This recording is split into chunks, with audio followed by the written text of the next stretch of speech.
ông pu minh lục dây lục ta đã thọp cho long cắt sớm mai rồi kiềm sớm mai ปลาย ปุ้ย ซะ 3 ឆ្នាំ 8 ខែ 20 ថ្ងៃ គឺ សម័យ ពលពត ប្រកប ជា ស្គាល់ ហើយ ថា តាមុក ជា នរណា បងប្អូន ចឹង ថ្ងៃ នេះ ខ្ញុំ បាន មក ដល់ ផ្ទះ តាមុក ផ្ទាល់ តែ ម្ដង គឺ ស្ថិត នៅ ក្នុង ភូមិ អភិវឌ្ឍន៍ ស្រុក អន្លង់វែង ខេត្ត ឧត្តរមានជ័យ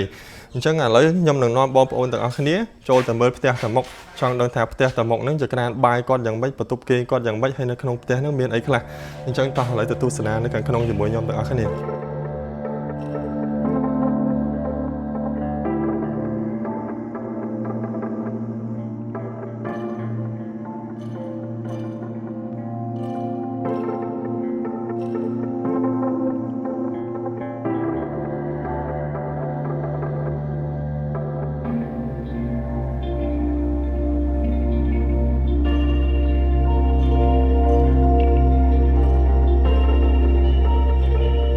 ឥឡូវ ខ្ញុំ មក ដល់ ផ្ទះ ទី 1 បងប្អូន ទាំង អស់ គ្នា នេះ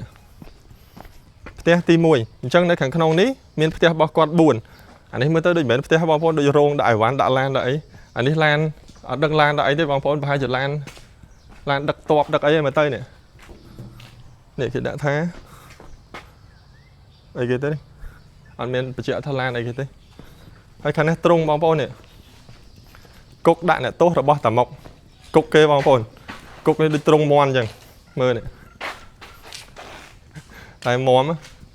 ហាច់ ដែរ ហាច់ អត់ ចេញ ទេ ឥឡូវ ខ្ញុំ មក ដល់ ផ្ទះ ទី 2 បងប្អូន ទាំង អស់ គ្នា ឆ្លង កាត់ ខាង មុខ មិញ ជា ផ្ទះ ទី 1 ប៉ុន្តែ មើល ទៅ ដូច រោង អញ្ចឹង អត់ ដូច ផ្ទះ ទេ កន្លែង នេះ មើល ទៅ មិន ដូច ផ្ទះ នេះ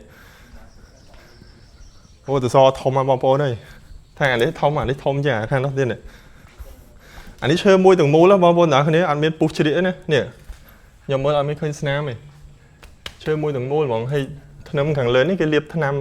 ប្រហែល ជា ថ្នាំ ការពារ កុំ ឲ្យ សត្វ កុំ ឲ្យ មេ ស៊ី ផ្ទះ គាត់ នេះ ឈើ លាយ ថ្ម បងប្អូន ខ្ញុំ ឈរ នេះ ឈើ នេះ ហើយ ខាង នោះ ថ្ម ប្រហែល ជា ខ្ញុំ មិន ដឹង ថា គាត់ ធ្វើ តាំង ពី ដើម មក អញ្ចឹង ហ្មង ឬ មួយ ក៏ គេ ទៅ មក ធ្វើ ប៉ុន្តែ ខ្ញុំ គិត ថា តាំង ពី ដើម មក គឺ អញ្ចឹង ហើយ អានេះ ដូច ជា ក្រាន បាយ បងប្អូន អូ អានេះ បន្ទប់ ទឹក ទៀត ហើយ មាន បន្ទប់ ទឹក 2 លើ 1 ក្រោម 1 តោះ យើង ទៅ នោះ ទៀត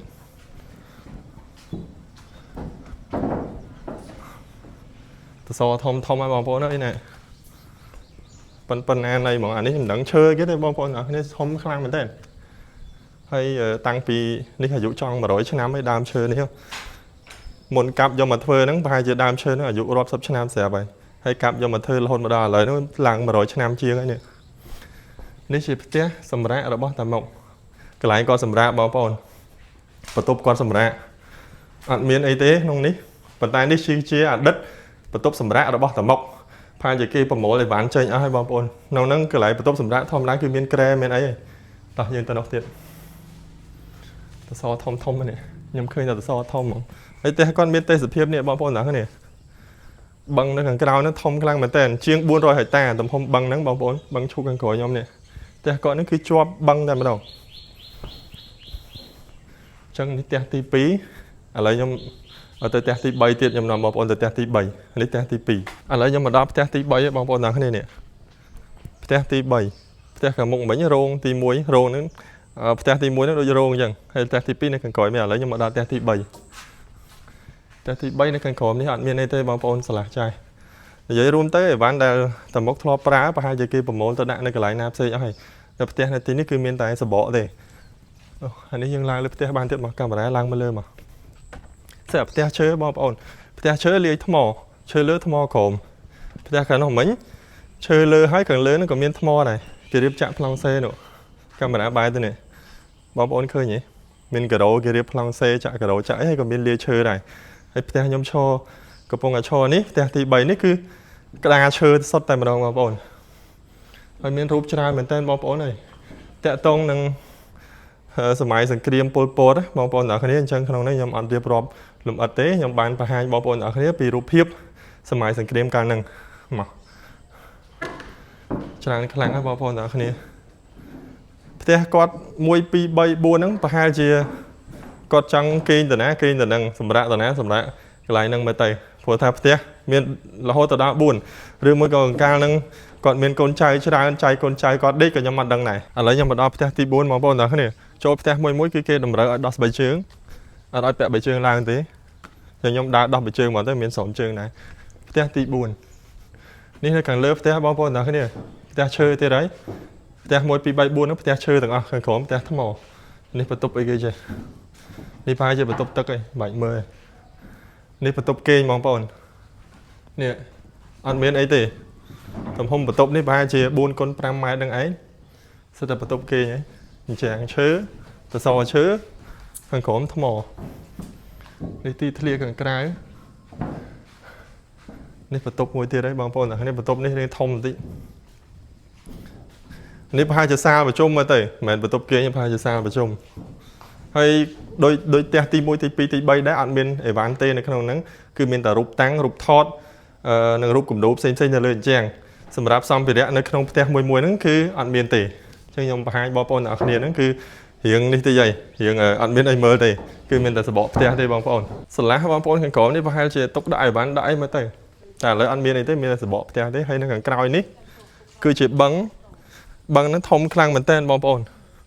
ជាង400ហិកតាបឹងហ្នឹងទំហំបឹងហ្នឹងជាង400ហិកតាហើយផ្ទះតាមុខ4ខ្នងនេះទំហំផ្ទៃដី 1.6 ហិកតាផ្ទះនេះក៏ធំដែរបឹងខាងក្រោយក៏ធំផ្ទះក៏ធំដែរ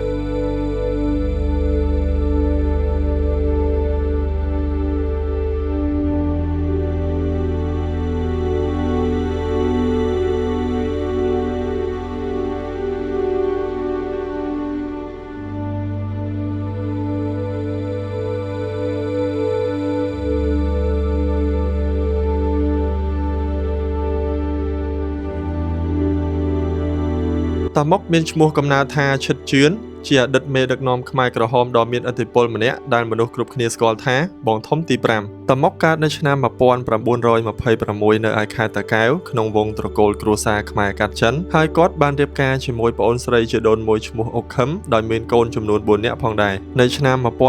1930តាមុកបានចូលទៅបួសរៀនអស់រយៈពេលយ៉ាងយូរបន្ទាប់មកនៅកំឡុងទសវត្សរ៍ឆ្នាំ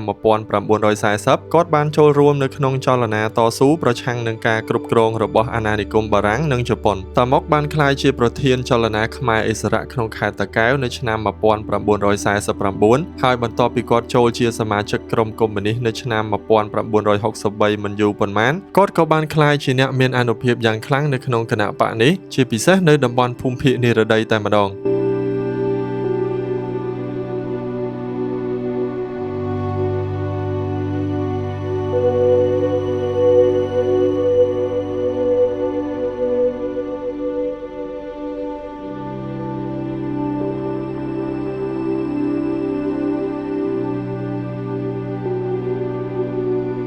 ចាប់ពីឆ្នាំ1968ដល់ឆ្នាំ1978តាមុកបានកាន់តំណែងជាលេខាភូមិភាគនិរតីឬភូមិភាគ405បើយោងតាមលោកស្រី Elizabeth Baker ភូមិភាគនិរតីនេះគឺជាភូមិភាគដែលធំជាងគេមានប្រជាជនក្រីក្រជាងគេក៏ប៉ុន្តែមានកម្លាំងទ័ពខ្លាំងជាងគេតាមុកនៅតែមានអំណាចគ្រប់គ្រងតំបន់ភូមិភាគខាងជើងនៃទឹកដីដែលនៅសេសសល់ក្រោមការគ្រប់គ្រងរបស់ខ្មែរក្រហមគឺមូលដ្ឋានរបស់គាត់នៅអន្លង់វែងនៃជួរភ្នំដងរែកនេះឯងតំបន់អន្លង់វែងនេះត្រូវបានគេស្គាល់ថាជាអតីតមូលដ្ឋានដ៏រឹងមាំចុងក្រោយរបស់ក្រុមតស៊ូខ្មែរក្រហមហើយតាមុកក៏ធ្លាប់បានពោលនៅពាក្យមួយឃ្លាថាលើមុខមានមួកលើមួកមានមេឃ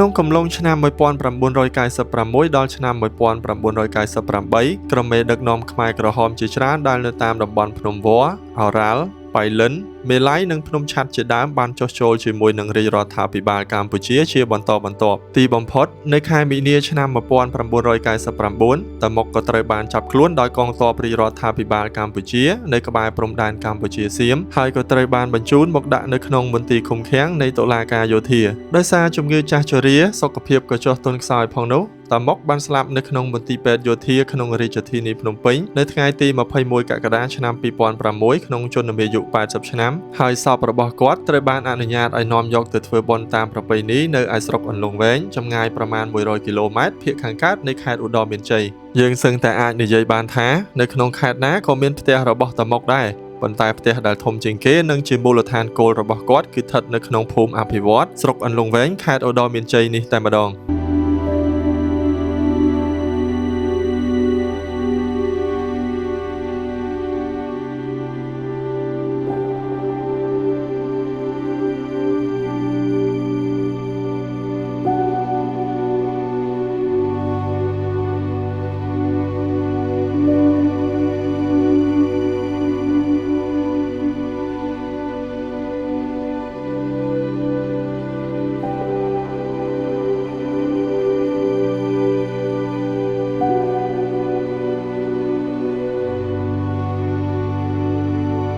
គុណពុកម៉ែបងប្អូនទាំងអស់គ្នាដែលបានទស្សនាវីដេអូមួយនេះជួបខ្ញុំបាននៅវីដេអូក្រោយ